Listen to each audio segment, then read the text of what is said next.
नमस्कार, देख रहे हैं देश न्यूज और मैं हूं आपके साथ दिव्या मिस्त्री।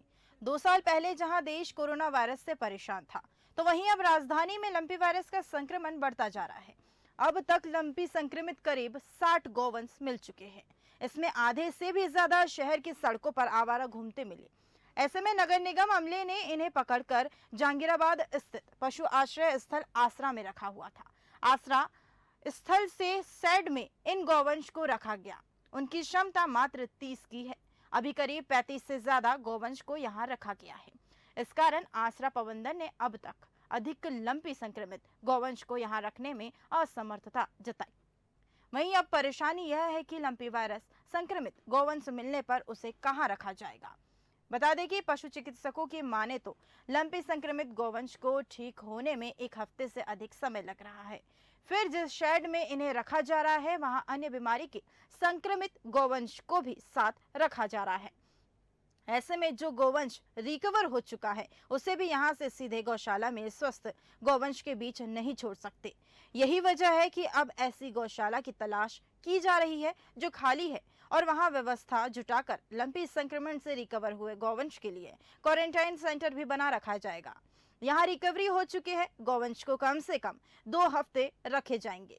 प्रदेश में गौवंश 1.87 करोड़ से ज्यादा, भोपाल में गौवंश 1.20 लाख से ज्यादा, भोपाल में 85,000 को लगाई गई वैक्सीन, भोपाल में 40,000 डोज है उपलब्ध। प्रदेश में बीते साल 100 से ज्यादा गौवंश की मौत हुई।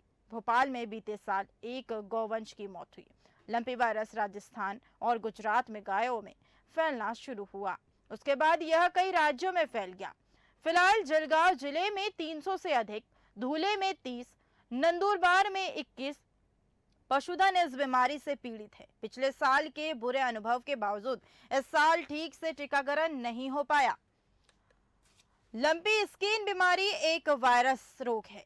यह वायरस पॉक्स परिवार का है। बताया जा रहा है कि लंपी स्किन बीमारी मूल रूप से अफ्रीकी बीमारी है और अधिकांश अफ्रीकी देशों में ही माना जाता है कि इस बीमारी की शुरुआत 1929 में जाम्बिया में हुई थी, जहां से यह दक्षिण अफ्रीका में फैल गई। वर्ष 2012 के बाद से इसका फैलाव बहुत तेजी से हुआ है। मध्य पूर्व, दक्षिण पूर्व, यूरोप, रूस, कजाकिस्तान, बांग्लादेश में 2019 में, भूटान, नेपाल में 2020 में, जबकि भारत में अगस्त 2021 और 22 में मामले पाए गए थे। पिछले साल अपने यहाँ बड़ी संख्या में पशु इसके शिकार हुए। लंपी मुख्य तौर पर संकर नस्ल के गौवंश को ज्यादा ही प्रभावित करती है। महाराष्ट्र में मवेशियों में लंपी वायरस का प्रकोप एक बार फिर से बढ़ता ही जा रहा है। महाराष्ट्र पशुपालन विभाग ने सोमवार को बताया कि बीमारी से राज्य में अब तक 43 मवेशियों की जान जा चुकी है। इसे ध्यान में रखते हुए महाराष्ट्र के नांदेड़ जिला प्रशासन ने जानवरों के आने जाने पर रोक भी लगा दी। एक अधिकारी ने कहा है, इसकी रोकथाम के लिए अन्य उपायों के अलावा मवेशियों को एक स्थान से दूसरे स्थान पर नहीं ले जाना चाहिए, क्योंकि इससे संक्रमण फैलता है।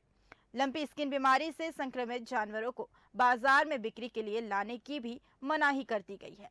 अधिकारी ने बताया कि नांदेड़ जिले में आने वाले मवेशियों की जिले की सीमा पर जांच की जाएगी। लंपी के बढ़ते खतरे को देखते हुए विभाग ने सभी जिलों के अधिकारियों को मवेशियों के टीकाकरण में तेजी लाने का निर्देश दिए। राज्य के 21 जिले में लंपी वायरस का संक्रमण हो चुका है। इस वायरस से हो रही पशुओं की मौत से सरकार भी चिंतित है। इससे पहले मुख्यमंत्री एकनाथ शिंदे ने भी राज्य के पशुपालन विभाग के अधिकारियों को सतर्क रहने और मवेशियों में लंपी वायरस से संक्रमण को रोकने के भी निर्देश दिए थे। क्या इंसानों में भी लंपी वायरस होगा या नहीं? अगर आपके मन में इस तरह के सवाल आते हैं तो हम आपको बता दें कि अभी तक लंपी वायरस से इंसानों में फैलने के मामले नहीं देखे गए हैं। लंपी वायरस स्वस्थ पशुओं और दुधारू गायों को भी अपना निशाना बना सकता है। इस वायरस के प्रभाव से गायों के शरीर के लगभग सभी हिस्सों पर मोटी मोटी गांठें उभर जाती है।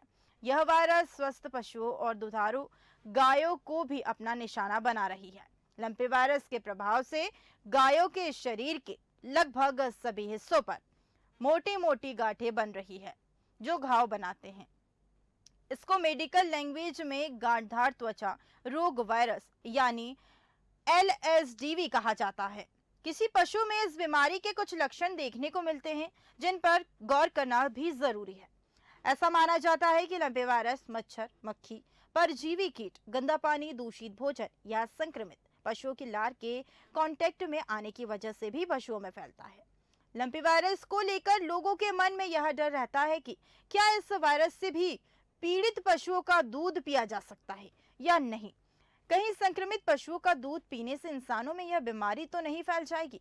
अब तक देश के 13 राज्यों में लंपी स्किन डिसीज के मामले सामने आ चुके हैं। अब तक देश में 10 लाख से ज्यादा जानवर बीमार भी हो चुके हैं। लंपी स्किन डिसीज की वजह से अब तक 75,000 से ज्यादा मवेशियों की भी मौत हो चुकी है।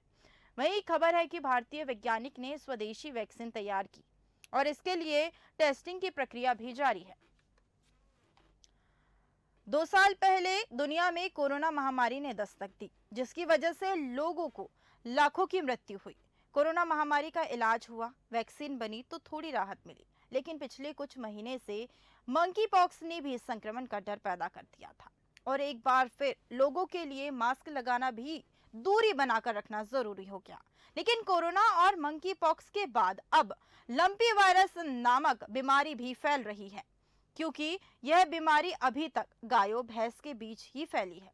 राजस्थान, गुजरात समेत 10 राज्यों में गाय भैंसों में जानलेवा लंपी वायरस फैलने की खबर सामने आई थी और राजधानी में भी लगातार लंपी वायरस फैल रहा है और आशा है कि जल्द ही लंपी से निजात भी मिल जाएगा।